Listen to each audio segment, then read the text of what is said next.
a very large round of applause to Mr. John Dilworth.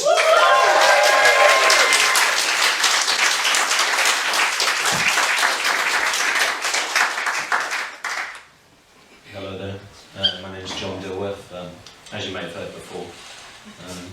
Been having a pretty tough time recently because apparently my breath stinks, which I can't understand. Multiple people have told me that, you know. I don't get it. I wake up in the morning, the very first thing I do is I go into my bathroom and I take a waz, you know, because I'm only human. And the second thing I do, I wash my hands, obviously. But then the very third thing I do, brush my teeth. And despite that, I've been told several times my breath smells, and it was bad enough I booked an appointment with my GP because I was concerned that I might have had some sort of horrible illness. And my doctor told me, look John, you've got nothing to worry about. Smell is absolutely fine, it's all just in your head. And I said, with all due respect, sir, this is a phone consultation. So my doctor agreed to come round to my flat to observe me brushing my teeth to see if there was something wrong with my technique. And he quickly got to the bottom of the issue, which is that I was brushing my teeth with a toilet brush. Which up until that point I thought was sort of an all-in-one cleaning utensil for the bathroom. You know, brush your teeth, kill a particularly pesky daddy long legs in the bath, wipe the shit out of your toilet bowl. But it turns out it's just for the third one. You live and you learn. Got a fun fact for you all. Did you know that if you go to the top of the Empire State Building in New York and you reach over the side and you drop a single bomb,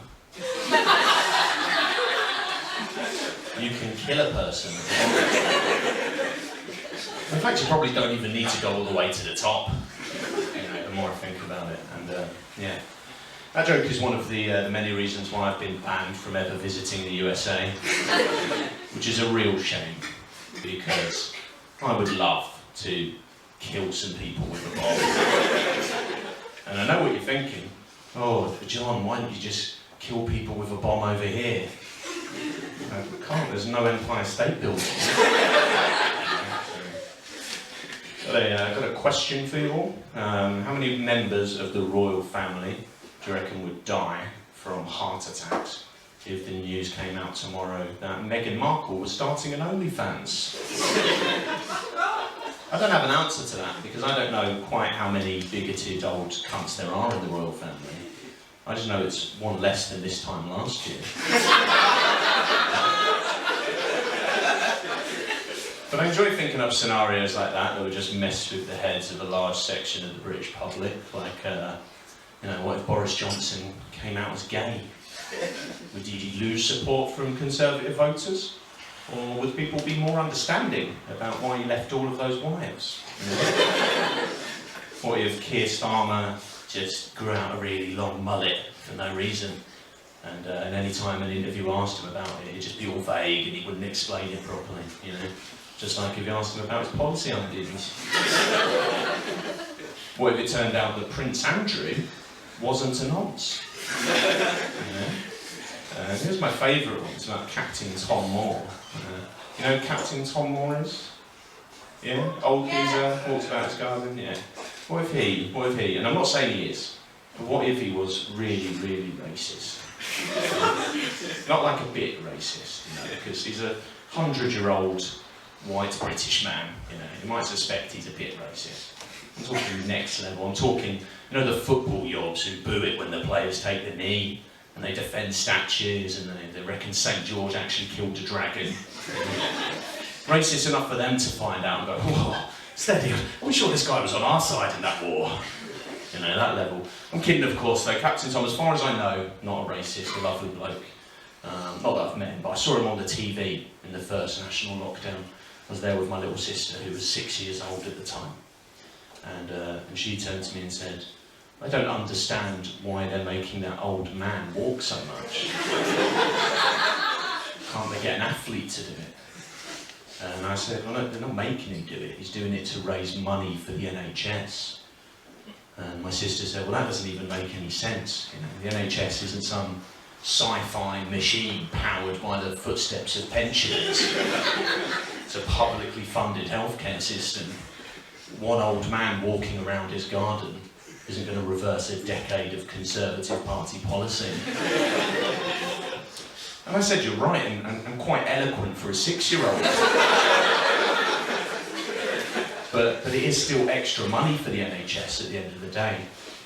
And my sister said, yeah, but can't they just get like Mo Farah or something to do it? He's not busy, he can only go for 1 run a day at the minute. I said, well, Mo Farah, like many Olympic athletes, isn't 99 years old, so couldn't do the whole 100 laps before his 100th birthday. Yeah? And my sister said, well, actually, because Mo Farah's much younger and faster, he could do many, many more laps. He could probably do 100,000 before his 100th birthday. Could raise a lot more money for the NHS. And I said, yeah, but no one's going to donate to that. Just Mo Farah walking around his garden for 70 years. It's not very impressive. And my sister said, oh, I didn't realise it was supposed to be impressive. Well, in that case, why don't they put Captain Tom Moore on Total Wipeout? And I said, look, you're being a bit facetious. The point is, he's an old bloke, but he's trying his best, raising some money, doing it to help people in the country that he loves, just like he did in that war. It's a beautiful thing to see. And my sister said, well, I think it would be nice to see the 99-year-old war veteran sit down and enjoy his remaining time with his family. And I said, it's a fair point, but he can do that once he's done the laps. And we've been talking for so long by this point that Captain Tom Moore was already dead. Which I think we can all agree was a shame, because he seemed like a nice bloke, represented what we like to think of being the best of British values. And he probably would have loved Meghan Markle's OnlyFans. Thank you very much, it's been great.